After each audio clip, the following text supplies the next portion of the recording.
Hey, this is Troy with StayOnTheCourt.com. We are talking about my fifth grade boys basketball team practice. I believe it's number 16. I should count it off, but I don't want to bore you on the video. So we'll just get into it. Again, if you ever want any of these practice plans or my big library of drills, certainly let me know at troy.wallace@stayonthecourt.com. That's my email address, or you can go to the email. Go to stayonthecourt.com, and there is on the home page and almost every page there's a way to get on the email list. So we had our first game. We only were able to have one practice after the winter break. Technically, winter break hasn't ended because we had 2 additional snow days, but thankfully we can get into the gym tonight because honestly, I'm not sure we really should have had snow days, but they did 2 days in a row. So what we're going to do is we had a game this last weekend, team we should have beat, and we did not. We just could not put the ball in the hoop. So we're going to do an awful lot of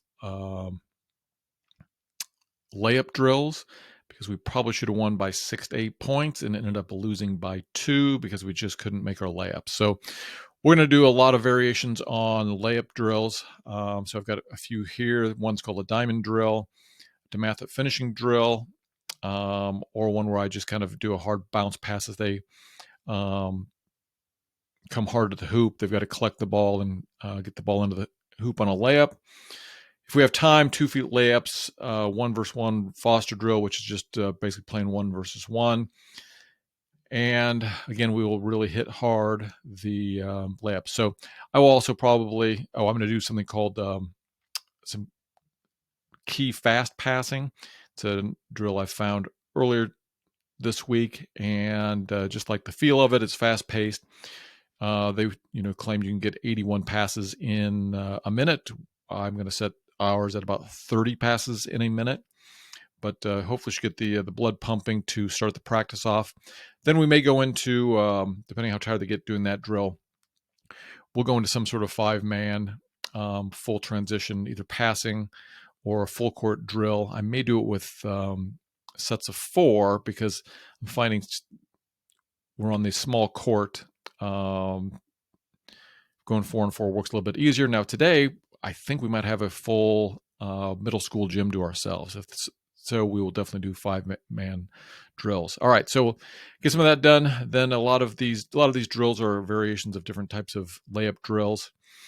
And then I'm going to make a huge mistake probably and introduce another type of offense. So I'm finding that my best players, even though they're the tallest, are actually pretty good decision makers and probably in the top 3 or 4 in handling the ball.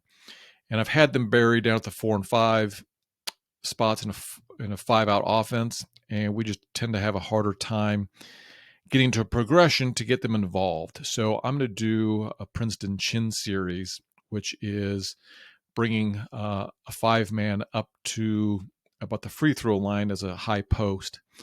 And we're going to walk through what that looks like. I think I try not to, label anybody. I'm a post player. I try and do positionless offense because we don't know how tall these kids are going to be. At this point, they're only in 5th grade. But I think this is going to give these guys a little more chance to impact the game. They'll definitely be involved in the ball handling, some decision making, and we're just going to see what that looks like this week. And if it looks okay, we will try it during one of the games. We play 2 games this weekend. So those would be the primary things. And then I've got some other things here. I don't know if we're going to get to them. I definitely want to do the circle trap thing we did not get to last Thursday. And then if we have the full court in the middle school, I want to do the press and press break because having quiet and the full court will really help, I think, imprint some of these concepts on them. So we are turning into a pretty good defensive team. We just got to score some points. So that's, again, a lot of layup drills. I'll introduce this Princeton Chin Series, and then press and press break will be my primary concerns today. All right, that's it for what I believe is practice number 16 for my 5th grade boys basketball team. We'll talk to you all later.